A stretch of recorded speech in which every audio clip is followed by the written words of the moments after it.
Jason Anthony Jolkowski was 19 years old, living a quiet life in Omaha, Nebraska. Described by his family as kind, reserved, and dependable, Jason was the type of young man who avoided conflict and kept to himself. He had graduated from Benson High School and was taking classes at a local community college while working part-time at a fast food restaurant. He lived at home with his parents, saving money and carefully planning his future. Nothing about Jason's life suggested instability or danger. Yet, on the morning of June 13, 2001, he would step outside his home and simply never return. That morning, Jason received a call from his employer. He was needed at work earlier than usual, but his car was in the shop for repairs. Jason's boss suggested a coworker could give him a ride if he could meet them at Benson High School, just 7 blocks away, about a 15-minute walk. Jason agreed, telling his parents he'd walk over, meet his coworker, and head into work. He left his home around 10:45 a.m., wearing black slacks, a blue Chicago Cubs shirt, and carrying nothing more than his wallet and keys. It was a familiar walk, just a straight route through quiet residential streets. Jason was shy and careful, not someone who would wander off or take unnecessary risks. But somewhere between his home and the high school, Jason vanished. No one saw him leave his street. No one saw him walking down the block. No one saw him arrive at Benson High School. In less than 15 minutes, Jason simply ceased to exist in the visible world.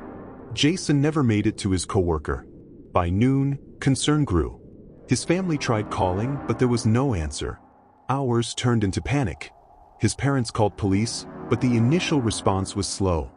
Jason was a 19-year-old male, and officers suspected he may have simply chosen to leave on his own. But his family knew better. Jason wasn't reckless. He had no money withdrawn, no backpack, no plans. His disappearance was immediate and total, not the act of someone planning to vanish. Unlike other missing person cases, there were no belongings left behind on the roadside, no signs of struggle, and no witnesses. Jason left his house, and then nothing. Not a shoe, not a wallet, not a piece of clothing. The search that followed yielded absolutely nothing. Cadaver dogs, search teams, and even helicopters scoured the area, but there were no leads. Jason had vanished in broad daylight, on a short walk, in a familiar neighborhood, without a single trace. Police had little to work with. There was no sign of foul play, but there was also no evidence Jason had left voluntarily. With no crime scene and no witnesses, investigators could only theorize. Some believed Jason may have been abducted by someone who knew the area and timed it perfectly. Others thought he could have been lured into a vehicle by someone he trusted. But without leads, the case grew cold quickly. Jason's family, frustrated by the lack of action, took it upon themselves to spread awareness.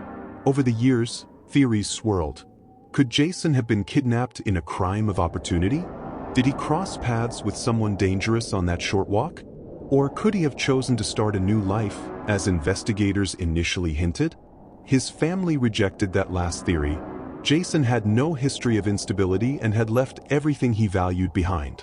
With each passing year, the silence around Jason's disappearance grew heavier, and the lack of evidence left only painful speculation. In the wake of Jason's disappearance, his family established Project Jason, a non-profit dedicated to helping other families of missing persons. Though Jason's case remains unsolved more than 2 decades later, his name continues to inspire awareness and advocacy. His mother has kept his story alive, reminding the world that Jason Jolkowski was more than a missing person. He was a son, a brother, a friend, whose life mattered. The mystery of his disappearance continues to haunt Omaha, and the unanswered question remains: how does someone vanish on a 7-block walk in the middle of the day? Before you go, don't forget to like this video and subscribe for more deep dives into true crime. Share this with friends who follow these cases.